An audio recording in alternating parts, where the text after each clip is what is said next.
எல்லாருக்கும் வணக்கம். என்னுடைய ராதா ராமராவ் சேனலுக்கு உங்கள் எல்லாரையும் வெல்கம் பண்ணுறேன். இந்த வீடியோவில் ஒரு சிம்பிளான டேஸ்டான ரைஸ் சேவை ரெசிபி பார்க்க போகிறோம். இன்ஸ்டன்ட் ரைஸ் சேவை பாக்கெட்லாம் கடைகளில் விற்கிதுங்க. அதை வாங்கிட்டு வந்து டக்குன்னு நம்ம ஒரு தக்காளி சேவை பண்ணலாம். ரொம்ப டேஸ்ட்டாக இருக்கும். செய்யறது ரொம்ப ரொம்ப ஈஸி. இதே ரைஸ் சேவையை வச்சுட்டு 4 விதமான இன்ஸ்டன்ட் ரைஸ் சேவை ரெசிபி வீடியோவில் போட்டிருக்கேன். ஒரே வீடியோவில் 4 ரெசிபி போட்டிருக்கேன். லிங்க் உங்களுக்கு டிஸ்கிரிப்ஷன் பாக்ஸில் தரேன்.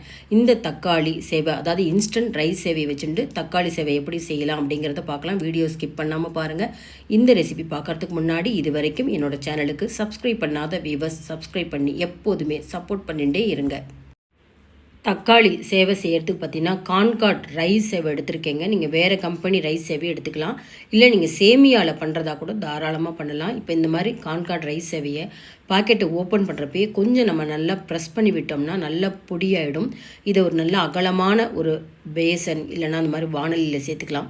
நிறைய தண்ணி, கிட்டத்தட்ட ஒரு 1 லிட்டர் வச்சுக்கோங்களேன். இவ்வளோ 1/2 டீஸ்பூன் உப்பும் ஒரு 1/2 டீஸ்பூன் எண்ணெயும் சேர்த்து நல்லா தளன்னு தண்ணி கொதிக்கணும். இந்த அளவுக்கு தண்ணி கொதிச்சப்புறம் தான் போடணும். தண்ணி கொதிக்காமல் நம்ம அந்த சேவையில் போடக்கூடாது. நல்லா கொதிக்கிற தண்ணியை பாருங்கள், நான் அந்த சேவை முழுக்க நனையிற மாதிரி போட்டிருக்கேன். 1லேருந்து 2 நிமிஷம் தாங்க. இந்த தக்காளி சேவையை பொறுத்த வரைக்கும் 2 நிமிஷத்துக்கு மேலே நம்ம தண்ணியில் வைக்க வேண்டாம். இதே நீங்கள் எலுமிச்சம்பழ சேவை, தேங்காய் சேவை அப்படின்னா இன்னுமே கொஞ்சம் வேகணும். தக்காளி சேவை அப்படிங்கிறப்ப அதில் ஒரு கிரேவி கிடைக்க போது அந்த கிரேவிலே திரும்பவும் இந்த சேவை வெந்துடும். அதனால் தக்காளி சேவை செய்கிறப்ப மட்டும் 2 நிமிஷத்தை நம்ம வெந்நீர்லேருந்து எடுத்து உடனே வடிகட்டிடணும். இதுக்கு மேலே பச்சை தண்ணிலாம் ஊற்றணும்னு அவசியம் இல்லை. ஜஸ்ட்டு இது மாதிரி ஆற போட்டாலே போருங்க. அடுத்து தக்காளி சேவைக்கு பார்த்திங்கன்னா ஒரு பெரிய வெங்காயம் எடுத்திருக்கேன். வெங்காயம் வேண்டாம்னா ஸ்கிப் பண்ணிக்கோங்க. ஒரு தக்காளியை நறுக்கி வச்சுருக்கேன். 2 தக்காளி அரைச்சிக்க போகிறோம். கண்டிப்பாக அதுக்கு பட்டாணி வேணும்.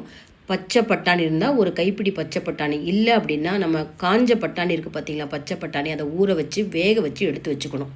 இப்போ இந்த 2 தக்காளியை சின்ன நறுக்கி மிக்சியில் போட்டு நல்லா நைஸாக, கொஞ்சம் தேவைப்பட்டால் தண்ணி கூட சேர்த்து நைஸாக நம்ம அரைச்சின்னு வந்துடணும். நல்ல ஒரு அகலமான வானலி எடுத்துக்கணும். 2 டேபிள் ஸ்பூன் கடலெண்ணெய் சேர்க்குறேன். முதல்ல நம்ம ஒரு 10 முந்திரி பருப்பு சேர்த்துக்கலாம். இது உங்கள் விருப்பம். ஆனால் முந்திரி பருப்பு சேர்த்தா ரொம்ப ரொம்ப நல்லாயிருக்கும். சாப்பிட்றப்ப அங்கங்கே முந்திரி பருப்பு க்ரன்ச்சியாக கிடைக்கிறப்ப ரொம்ப விருப்பமாக சாப்பிடுவாங்க. முதல்ல முந்திரி பருப்பு பொரித்து எடுத்துட்டேன்.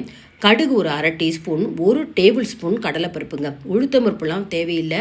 கடலைப்பருப்பு, கொஞ்சமாக கடுகு, ஒரு 2 வரமிளகா தாளிச்சுக்கிறோம்.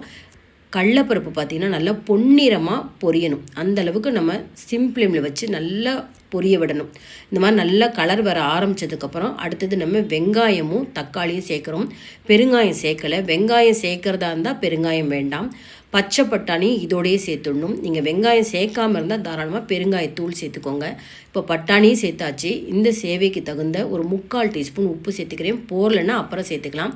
1/4 டீஸ்பூன் மஞ்சப்பொடி, காஷ்மீரி சில்லி பவுடர் 1 டீஸ்பூன், சின்ன டீஸ்பூனால் 1 டீஸ்பூன் மல்லித்தூள் சேர்க்குறேன். பெரிய டீஸ்பூனாக இருந்தால் 1/4 டீஸ்பூன் மல்லித்தூள் சேர்த்துக்கணும். இந்த மிளகாத்தூள், உப்பு, மல்லித்தூள் எல்லாம் நல்லாவே பட்டாணி, வெங்காயம், தக்காளியோடு சேர்ந்து நல்லா வதக்கணுங்க. இப்போ நம்ம மிக்சியில் அரைச்சிட்டு வந்திருக்கிற 2 தக்காளி விழுது, 1 பாக்கெட் கான்காட் ரைஸை எடுத்தால் 3 தக்காளியோடைய ஜூஸ் சேர்த்துக்கலாங்க. ரொம்ப கரெக்டாக இருக்கும். கொஞ்சம் ஜாரில் தண்ணியும் சேர்த்துக்கிறேன். அதையும் இந்த வானலியில் சேர்த்துட்டு தக்காளி ஜூஸுடைய பச்சை வாசனை போகிற அளவுக்கு அடுப்பை சிம் ஃப்ளேமில் வச்சு 2-3 நிமிஷம் கொதிக்க வைக்கணும். அதே சமயத்தில் அந்த தக்காளி ஜூஸு ரொம்ப இஞ்சிடாமல் கொஞ்சம் நல்ல லிக்யூடாக இருக்கிற மாதிரி பார்த்துக்கணும். ஏன்னா நம்ம ரொம்ப நேரம் வேக வைக்கல இந்த கான்காட் ரைஸ் சேவை. இந்த மாதிரி லிக்யூடாக இருந்தால் தான் நம்ம அந்த வேக வச்ச அந்த கான்காடை போட்டோன்னே நல்லா அந்த தக்காளி ஜூஸெல்லாம் இஞ்சிண்டு நல்ல பதமாக பொலன்னு சாஃப்டாக அந்த தக்காளி சேவை இருக்கும். பட்டாணியும் வெந்துதானே இந்த டைமில் நம்ம செக் பண்ணிக்கணும். இதே நீங்கள் காஞ்ச பட்டாணி அந்த வேக வச்சு சேர்த்துக்கோங்க. பாருங்களேன், பொலன்னு இருக்குது. ஆனால் கொஞ்சம் நமக்கு ட்ரையாக இருக்குது இந்த கான்காட் சேவை. இப்போ நம்ம அந்த தக்காளி அந்த கிரேவியோடு சேர்க்குறப்ப உடனே உங்களுக்கு அந்த தக்காளி ஜூஸெல்லாம் நல்லா இஞ்சிட்டு பார்க்குறதுக்கு கலர்ஃபுல்லாக இருக்கும். நல்ல ஒரு டேஸ்ட் இருக்கும். வெங்காயம் வேண்டானாலும் நீங்கள் முட்டைக்கோஸ் கூட சேர்த்து பண்ணிக்கலாம். ரொம்ப ரொம்ப நல்லா இருந்ததுங்க. ரொம்ப சிம்பிள் ரெசிபி. இப்போ நான் கிளறி காமிக்கிறேன் பாருங்களேன். இந்த கலர்ஃபுல்லாக இவ்வளோ நல்லா இருக்குது பாருங்கள். அந்த மிளகாத்தூள்லாம் ரொம்ப கரெக்டாக இருந்தது. ரொம்ப அதிக அளவு காரம் இல்லை. சின்ன குழந்தைங்களுக்கு கூட நீங்கள் ஒரு சர்க்கரை வச்சு கொடுக்கலாம். வெல்லம் மேலே தூவி கொடுக்கலாம். இல்லைன்னா ஒரு நல்ல ஒரு தேங்காய் சட்னி போருங்க. இல்லை நம்ம காத்தால செஞ்ச சாம்பார் இருந்தால் கூட நைட்டு ரொம்ப சிம்பிளான டிஃபன் பண்ணணும், அதுவும் டேஸ்ட்டாக இருக்கணும் அப்படின்னா கண்டிப்பாக இந்த தக்காளி சேவை செய்யுங்க. பார்க்குறதுக்கு எவ்வளோ கலர்ஃபுல்லாக இருக்குது பார்த்தீங்களா? எவ்வளோ சிம்பிளான ஒரு டேஸ்ட்டான ரெசிபி நம்ம பார்த்துருக்கோம் பாருங்கள். அவசியம் நீங்கள் உடனே நீங்கள் அந்த சேவையாக வீட்டிலேயே செஞ்சு, அதாவது இடியாப்பமாக செஞ்சு கூட இந்த தக்காளி சேவை செய்யலாங்க. கடைசியாக நான் பொரிச்சு எடுத்து அந்த முந்திரி பருப்பையும் சேர்த்துட்டு நல்லா கை நிறைய கொத்தமல்லி பொடி பொடியாக நறுக்கி அதையும் சேர்த்துக்கிறேன். இதுக்கு திரும்ப எலுமிச்சம்பழம் ஜூஸ்லாம் வேண்டாம், தக்காளிலேயே ஒரு புளிப்புத்தன்மை இருக்குங்க. இந்த வீடியோ பார்த்தோன்னே நீங்கள் இந்த தக்காளி சேவை செஞ்சு பாருங்கள். இந்த வீடியோ பிடிச்சிருந்தா லைக்ஸ் கொடுங்க, கமெண்ட் பாக்ஸில் உங்கள் கமெண்ட்ஸ் போடுங்க, உங்கள் ஃப்ரெண்ட்ஸ் அண்ட் ரிலேட்டிவ்ஸ்க்கு கண்டிப்பாக இந்த வீடியோவை ஷேர் பண்ணுங்கள். சப்ஸ்கிரைப் பண்ணாத வீவர்ஸ் சப்ஸ்கிரைப் பண்ணி எனக்கு எப்போதுமே சப்போர்ட் பண்ணிகிட்டே இருங்க.